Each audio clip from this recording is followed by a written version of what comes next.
Hello बच्चों, welcome back. आज हम लेकर आए हैं एक नया टॉपिक जिसमें हम सीखेंगे थर्मल प्रॉपर्टीज ऑफ मैटर का एक टॉपिक जिसका नाम है Newton's law of cooling. Newton's law of cooling का क्या फॉर्मूला है, क्या डेरिवेशन है, कैसे इसके न्यूमेरिकल करते हैं, वो आज हम सीखने वाले हैं। तो चलिए करते हैं आज का lecture start. Newton's law of cooling. तो जैसे कि आप लोगों ने पढ़ा होगा Newton's law of cooling. Newton's law of cooling क्या कहता है? सिंपल सी बात कहता है Newton's law of cooling. Newton's law of cooling क्या कहता है कि जो रेट ऑफ कूलिंग होगा ना, कि जो रेट ऑफ कूलिंग होता है किसी भी सब्सटेंस का, यानी कि सब्सटेंस कितनी जल्दी या कितनी तेज धीरे धीरे कूल हो रहा है। कोई गर्म बॉडी रख दी तो धीरे धीरे वो ठंडी हो जाएगी एटमॉस्फेयर में। चाय गर्म रखी, धीरे धीरे थोड़ी देर में चाय ठंडी हो जाएगी। तो जो उसका कूलिंग होने का रेट है वो किसके प्रोपोर्शनल? वो डायरेक्टली प्रोपोर्शनल होता है। वो डायरेक्टली प्रोपोर्शनल होता है change in temperature of body and surrounding. जितना बॉडी का टेम्परेचर है और कितना सराउंडिंग का टेम्परेचर। मैं इसको TB-TS ऐसे लिख दूं। बुक्स में T-T0 लिख रखा है, कुछ नहीं है। जैसे कि एग्जांपल समझाता हूं कि मेरे पास चाय पड़ी है इस कप में। मेरे पास इस कप में पड़ी है चाय। क्या पड़ी है? चाय। चाय का टेम्परेचर है मान लो 50 डिग्री सेल्सियस। सही है। अभी मौसम चेंज हो रहा है तो आजकल एवरेज टेम्परेचर है 25 डिग्री सेल्सियस। आजकल एवरेज टेम्परेचर चल रहा है 25 डिग्री। तो ये बॉडी का टेम्परेचर है चाय का, और ये किसका है? सराउंडिंग का टेम्परेचर है। इसको T बोल दो, इसको T0 बोल दो, TB-TS जो तुम्हारी इच्छा वो बोल दो। तो ये बोलते कितनी जल्दी ये चाय ठंडी होगी वो डिपेंड करेगा कि बॉडी का और सराउंडिंग का टेम्परेचर में कितना फर्क है। बॉडी के और सराउंडिंग के टेम्परेचर में कितना फर्क है। अगर ये डिफरेंस ज़्यादा हुआ, समझो अभी ठंड होती मतलब ठंड होती तो ये टेम्परेचर मान लो 5 डिग्री होता, तो बॉडी के और सराउंडिंग के टेम्परेचर में जो डिफरेंस होता वो 45 डिग्री का होता, यानी रेट ऑफ कूलिंग ज़्यादा होता। अभी डिफरेंस है अप्रॉक्सीमेटली 25 डिग्री का। तो रेट ऑफ कूलिंग इस डिफरेंस से बॉडी और सराउंडिंग के टेम्परेचर के डायरेक्टली प्रोपोर्शनल होता है। जितना ज़्यादा डिफरेंस बॉडी और सराउंडिंग में उतना जल्दी कूलिंग होगी। अभी कम है तो अभी कूलिंग का रेट इसके मुकाबले कम होगा। समझते हो आप? सर्दियों में चाय जल्दी ठंडी हो जाती है ना, गर्मियों में इतनी जल्दी ठंडी नहीं होती, क्योंकि चाय का और आपके सराउंडिंग का टेम्परेचर में इतना डिफरेंस नहीं है। वो रेट ऑफ कूलिंग के डायरेक्टली प्रोपोर्शनल होता है। बिल्कुल सिंपल सी बात बोलता है कौन? न्यूटन का एक लॉ, एक और न्यूटन का नया लॉ, इसको न्यूटन्स लॉ ऑफ कूलिंग बोलते हैं, जो बोलता है rate of cooling directly proportional होगा चेंज इन टेम्परेचर के। किसका? बॉडी का और सराउंडिंग का। सराउंडिंग मेरे आसपास का जो भी ये वातावरण है इसका। समझ में आई बात? पक्का? ठीक है जी, पक्का ठीक है। इसको जब भी आप बुक्स में देखोगे इस चीज़ को, ये जो इक्वेशन है इसको बुक्स में ऐसे लिख रखा है। क्या क्यों लिखा है ऐसे वो समझा देता हूँ। इसको बुक्स में लिख रखा है ऐसे। कैसे इसको लिखते हैं? रेट ऑफ कूलिंग को इन्होंने लिख रखा है dt/dt is directly proportional to change in temperature TB-TS। अच्छा, अब ये रेट ऑफ कूलिंग dt/dt क्यों लिखा? dt/dt, ये वाला dt तो टाइम है, कितने टाइम में वो टेम्परेचर पहुंचा। ये dt, ये t टेम्परेचर है, तो टेम्परेचर में कितना चेंज टाइम में। ऐसा क्यों लिखा? ऐसा इसलिए लिखा कि दोबारा समझो। मान लो ये चाय थी 50 डिग्री पे और इसका टेम्परेचर था 30 डिग्री पे, 25 था, चलो किसका? सराउंडिंग का। अभी धीरे धीरे टेम्परेचर कम होता कम क्या ज़्यादा होता ना। कैसे कम हो रहा होगा? कम होता 25 पे पहुंचा होगा। बट एक बार बता दूं कि ये जो रेट ऑफ कूलिंग है ना, ये कांस्टेंट नहीं है। ये रेट ऑफ कूलिंग क्या है? कांस्टेंट नहीं है। रेट ऑफ कूलिंग वेरिएबल है। रेट ऑफ कूलिंग वेरिएबल है।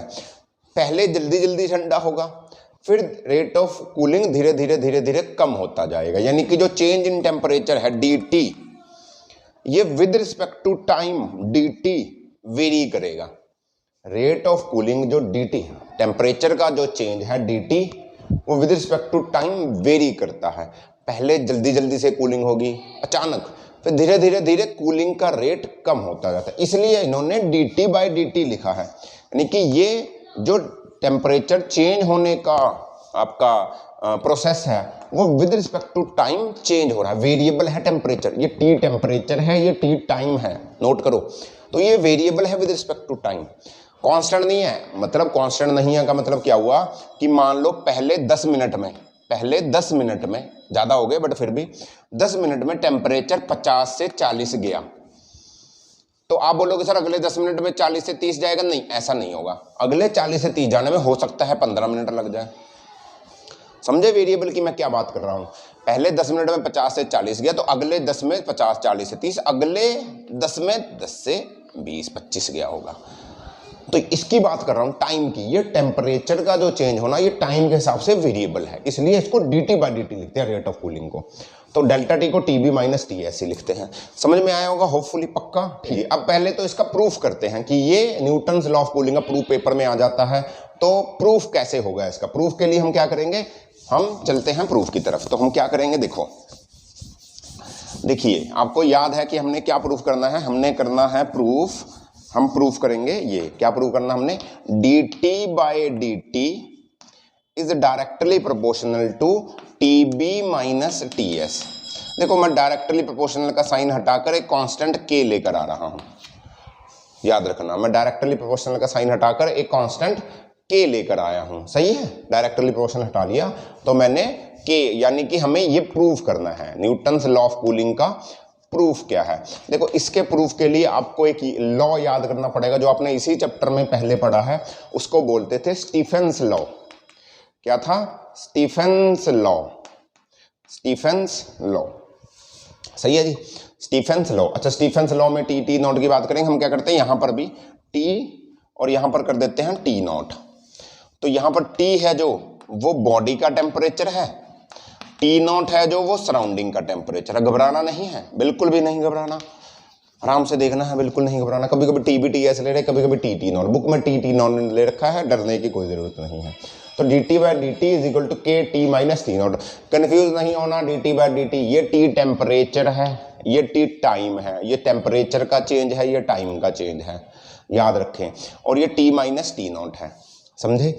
तो अब हम क्या करेंगे, मैं बोलता हूं कि मान लो मेरे पास एक ऑब्जेक्ट है, चाय है मेरे पास, जिसका टेम्परेचर T है, अभी चाय T टेम्परेचर पे है, सराउंडिंग का टेम्परेचर T नॉट है, सराउंडिंग का टेम्परेचर T नॉट है, ऑब्जेक्ट का टेम्परेचर थोड़ी देर में, कितनी देर में? थोड़ी देर में, थोड़ी देर मतलब dt टाइम के बाद, थोड़ी देर मतलब dt टाइम के बाद, dt टाइम के बाद इसका जो टेम्परेचर था वो dt कम हो गया। सर क्या बोल रहे हो?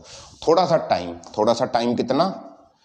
dt, स्मॉल dt में टेम्परेचर dt कम हो गया। कौन सा t? dt, बड़ा T, समझे ना?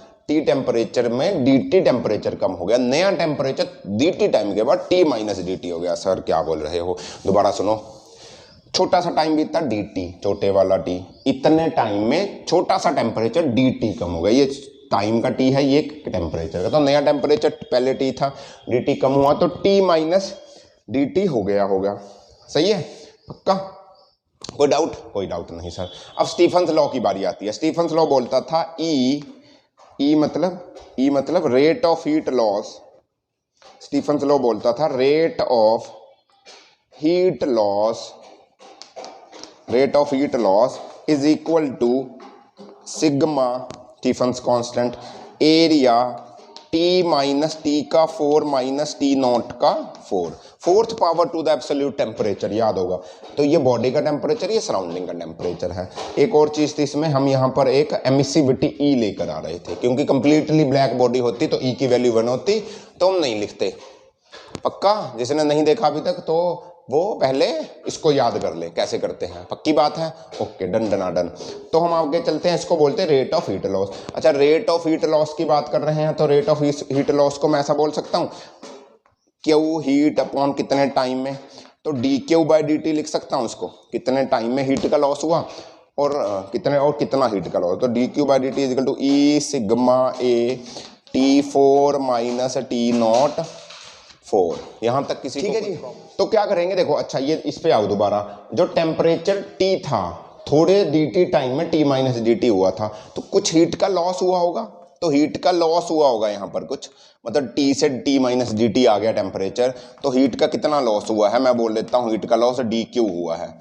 तो मैं उसको mc d T M C D T नहीं लिख सकता? सर क्या बोल दिया। एम मतलब इसका मास है एम, सी मैंने बोली इसकी स्पेसिफिक कैपेसिटी है, टाइम कितना लगा इसको डी टी लगा है, तो मैं डी क्यू को एम सी डी टी लिख दूं, डी क्यू को मैं एम सी डी टी लिख दूं, M C D T, D T अच्छा डी टी कैपिटल टी बड़ा लिखो, एम सी डी टी कर दो, एम सी डी टी कर दिया, सही है, कोई दिक्कत? कोई दिक्कत नहीं। अब मैं इसको रब करने वाला हूँ यहाँ से, जो आपको काम है। ये समझ में आया ना मैं क्या कर रहा हूँ? मैंने बोला कि अगर इसका temperature T minus D T हुआ है तो इसका हीट लॉस क्यू एम सी डेल्टा टी होता था, तो डी क्यू छोटा सा हीट टेम्परेचर चेंज हुआ तो हीट लॉस भी छोटा सा होगा डी क्यू, तो वो एम सी डी टी हो गया होगा, एम सी डेल्टा टी को डी टी लिख दूँ, कोई दिक्कत नहीं। मास था इसका ऑब्जेक्ट का, सी इसकी स्पेसिफिक हीट कैपेसिटी थी, तो वो मैंने लिख दिया, सही है जी, ओके। तो मैं अब क्या करता हूँ, इसको यहाँ पर पुट करता हूँ डी क्यू को, तो ये बन जाएगा M C D T by D T, ये छोटे वाला D T is equal to E sigma A T four minus T not four, okay. कोई डाउट यहाँ तक? कोई डाउट नहीं। अब इसको कर देते हैं रब, ठीक है, जानबूझकर ऐसा कर रहा हूँ कि तुम्हें समझ में आता रहे, कि समझते रहो ये हो क्या रहा है। अब इसकी ज़रूरत नहीं है तो इसको कर देते हैं रब। बच्चों होपफुली तुम्हें समझ में आ रहा होगा, नहीं आ रहा तो कैसे बताएं सर? नहीं बता सकते, कोई बात नहीं। सुनो, अब देखो E कांस्टेंट है emissivity, sigma Stefan's law constant है, एरिया भी उस ऑब्जेक्ट का, यानी कि गिलास में चाय पड़ी है तो उस चाय का एरिया थोड़ी कम हो जाएगा, चाय पड़ी एरिया थोड़ी कम हो जाएगा, एरिया भी कांस्टेंट रहेगा। तो ये सारी चीज़ें कांस्टेंट है, तो इनको मैं नया कांस्टेंट बना देता हूँ एक के, तो ये बना M C D T by D T is equal to T four minus T not four, T four उल्टा कर दिया, T raise to the power 4 और टी नॉट 4, ओके, पक्की बात? ठीक है जी। अब क्या हुआ सर, हमें तो ये प्रूव ही नहीं करना था, हमें तो कुछ और प्रूव करना था, तो क्या करना था? अब देखो हम क्या करेंगे, हमें याद था कि जो पहले बॉडी का टेम्परेचर था वो टी था, पहले बॉडी का जो टेम्परेचर था वो टी था। हमें बोला था कि बॉडी के टेम्परेचर का जो रेट ऑफ कूलिंग होता है, न्यूटन्स लॉ ऑफ कूलिंग क्या था, कि जो रेट ऑफ कूलिंग है वो टेम्परेचर डिफरेंस के डायरेक्टली प्रोपोर्शनल होता है। टेम्परेचर डिफरेंस क्या होगा? जो बॉडी का टेम्परेचर था माइनस जो सराउंडिंग का टेम्परेचर था, इसी को तो टेम्परेचर डिफरेंस बोला था, याद होगा ना, प्रूफ में तो ये बोला था ना, डेल्टा टी क्या था? बॉडी का टेम्परेचर और सराउंडिंग का टेम्परेचर, तो T minus T not he delta T था, ओके। तो मैं यहाँ से क्या करता हूँ, यहाँ से टी की वैल्यू निकाल रहा हूँ, delta T plus T not, इसको उठाकर यहाँ पर पुट कर रहा हूँ, delta T plus T not को यहाँ पुट कर दिया टी की वैल्यू की जगह, तो पुट करके देखो क्या आएगा, के को रहने दो, तो delta T plus T not का 4 माइनस टी नॉट 4, इसमें से टी नॉट 4 को ले लो कांस्टेंट, इसमें से क्या करो, टी नॉट को ले लो कांस्टेंट, इसमें से है ना, इस वाले में से, तो ये क्या बना, इज इक्वल टू के है ये, तो मैंने क्या किया, इसमें से, सिर्फ इसमें से, इस वाले में से T not raise to the power 4 को ले लिया कांस्टेंट, तो क्या बचा होगा अंदर, तो अंदर बचा होगा delta T by T not plus 1 raise to the power 4, okay, पक्का ना, ठीक है। यहाँ पर बचा है T not raise to the power 4, ठीक है, तो यहाँ दोनों में से T not raise to the power constant ले लो, चलो ऐसा करो, के T not raise to the power 4 इसमें से बाहर ले लिया, तो यहाँ क्या बचा, delta T by T not plus 1 का 4 माइनस 1, यहाँ तक कोई दिक्कत नहीं, मैथमेटिकल फार्मूला चल रहे हैं, कुछ नहीं कर रहे हम, पक्की बात है? ठीक है जी, पक्की बात है। तो देखो एक और बात देखो, अब क्या करेंगे इसको सॉल्व करने के लिए, एक फार्मूला लगाएंगे, वो होता है ये, देखो टी नॉट टी नॉट है ये बड़ा होगा जो चेंज इन टेम्परेचर से, तो बहुत टी नॉट तो चेंज इन टेम्परेचर से बड़ा होगा ना यार। तो एक और फार्मूला देखो क्या होता है, फार्मूला होता है 1 plus X raise to the power n is equal to 1 plus N x.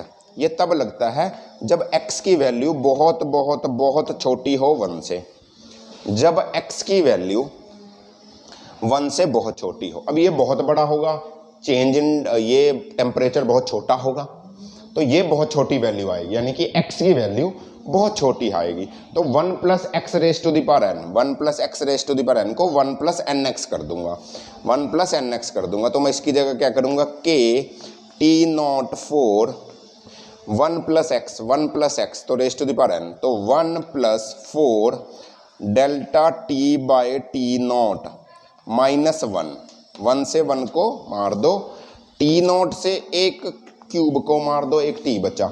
सही है जी। तो आगे क्या करेंगे, आगे करेंगे हम यहाँ पर, होपफुली समझ में आ रही होगी।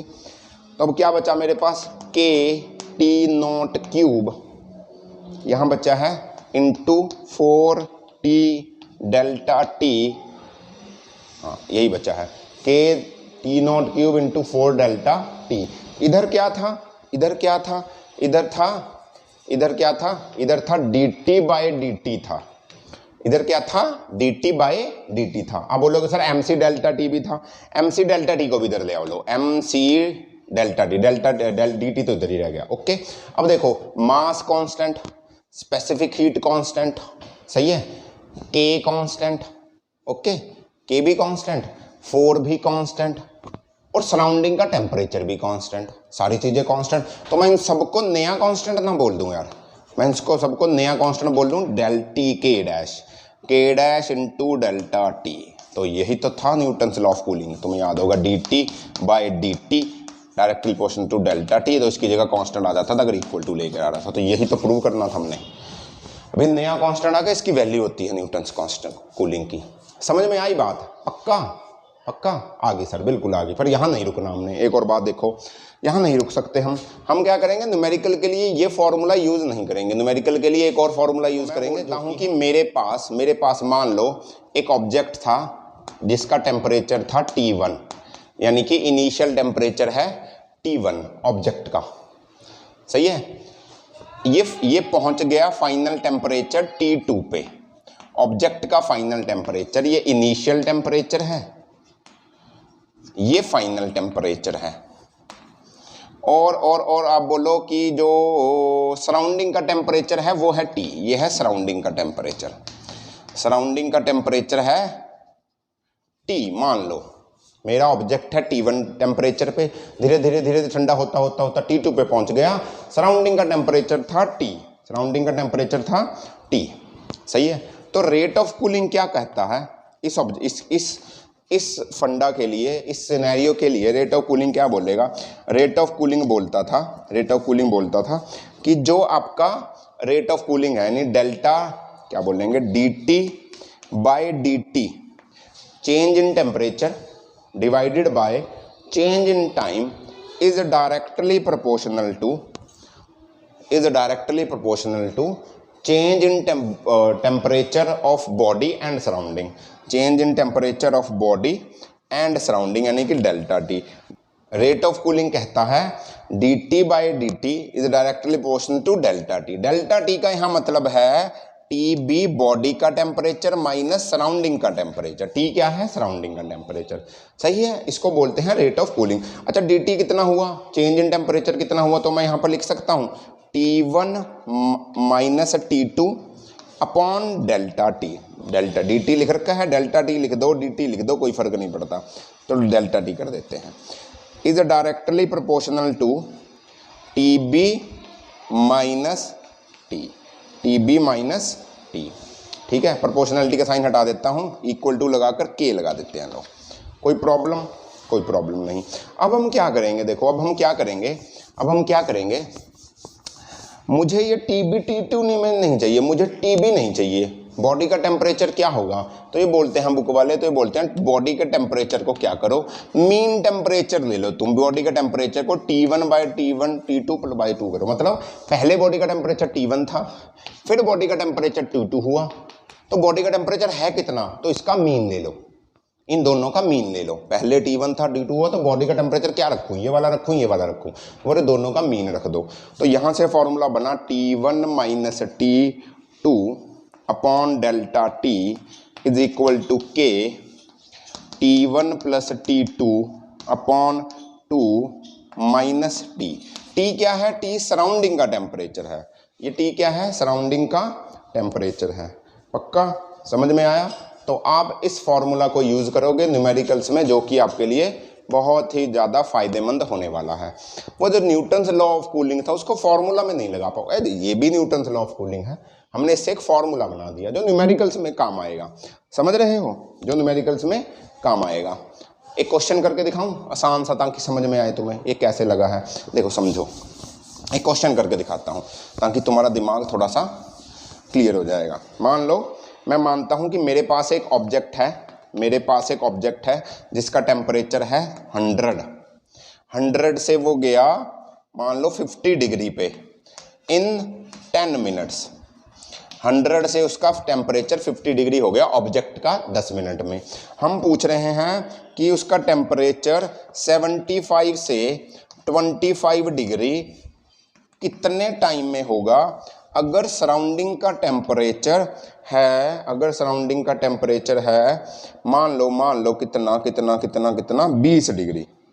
अगर सराउंडिंग का टेम्परेचर है मान लो 20 डिग्री, तो ये निकालना तुम्हें। तो तुम क्या करोगे? ये वाला फॉर्मूला लगाओगे। कहाँ से कहाँ तक गया? ये रहा। तो पहले इससे इक्वेशन बनाओ, ये रही। कहाँ से कहाँ गया? इनिशियल टेम्परेचर कितना था? 100। पहली इक्वेशन 100 माइनस कितना हो गया? 50। कितने टाइम में? 10 मिनट में। Is equal to K T1 plus T2, यहाँ क्या रखोगे? T1 प्लस T2, यानी कि 150/2 यानी कि 75। सराउंडिंग का टेम्परेचर कितना है? 20। तो ये पहली इक्वेशन बनी। समझ में आई बात? सराउंडिंग का टेम्परेचर। एक इक्वेशन यहाँ से बना लो। कहाँ से कहाँ तक गया? 75 से गया 25। 75 से गया 25, कितने टाइम में? नहीं पता। और इज इक्वल टू के की वैल्यू हमें नहीं पता। T1/T2 यानी 75 प्लस 100/2 यानी कि इंटू 50 माइनस उसका टेम्परेचर है कितना है? कितना है? 20 है। इन दोनों इक्वेशंस को डिवाइड कर दो। दोनों इक्वेशंस को डिवाइड करोगे, के से के मर जाएगा। ये आएगा 75 माइनस 25 कितना हुआ? 55/30। 55/30 आ गया इधर आ गया 55/30 इज इक्वल टू इधर आया कितना आया? 40/10 4। ये आया 4 और इधर कितना आया? 4/25 यानी कि 50 इंटू डेल्टा टी। 0 से 0 को मार दो, 5 उधर जाके ऐड होगा, 3 चौके 12 हो जाएगा। 55 इंटू 5 5 25, 5 5 25 26 27/12। ये आया डेल्टा टी, यानी कि 12 दूनी 24, 3 अप्रॉक्सीमेटली 23 मिनट में। कितने मिनट में? Approximately 23 minute. ऐसे रफली निकाला है। समझ में आया फॉर्मूला कैसे यूज़ करना है? तेज तेज बोल के आई नो, बट तुम धीरे धीरे करके देख सकते हो, समझ में आ जाएगा। फॉर्मूला आपने जब भी न्यूमेरिकल आए तो ये वाला फॉर्मूला यूज़ करना है। देखो न्यूटन्स लॉ ऑफ कूलिंग तो सिंपल यही है, dt/dt directly proportional to delta T. dt कितना है? कितने टेम्परेचर का चेंज हुआ, कितने टाइम में हुआ। डेल्टा टी हुआ है बॉडी का टेम्परेचर माइनस सराउंडिंग का टेम्परेचर। सराउंडिंग का टेम्परेचर कांस्टेंट रहता है। आप बोलोगे सर यहाँ तो ठंडा था, चाय ठंडी थी, चाय 50 से 10 डिग्री पे आ गई तो सराउंडिंग का टेम्परेचर बढ़ना चाहिए। नहीं, सराउंडिंग का टेम्परेचर नहीं बढ़ेगा। सराउंडिंग तो बहुत बड़ी है, वो सारे टेम्परेचर को एब्जॉर्ब कर लेती है, कोई फर्क नहीं पड़ता, कांस्टेंट रहने वाला है। समझ में आ रही है बात? सराउंडिंग बहुत बड़ी है मेरे पास, उस मतलब चाय का या किसी और का, जैसे अब गर्म रॉड डालो तो बोलेगा पास से फर्क पड़ा होगा बट चेंज नहीं होने वाला। तो सराउंडिंग के टेम्परेचर को वेरिएबल मत मानो, सराउंडिंग का टेम्परेचर कांस्टेंट रहेगा। अगर हीट उसमें चली भी जाएगी तो होपफुली आपके दिमाग में ये बात गई होगी।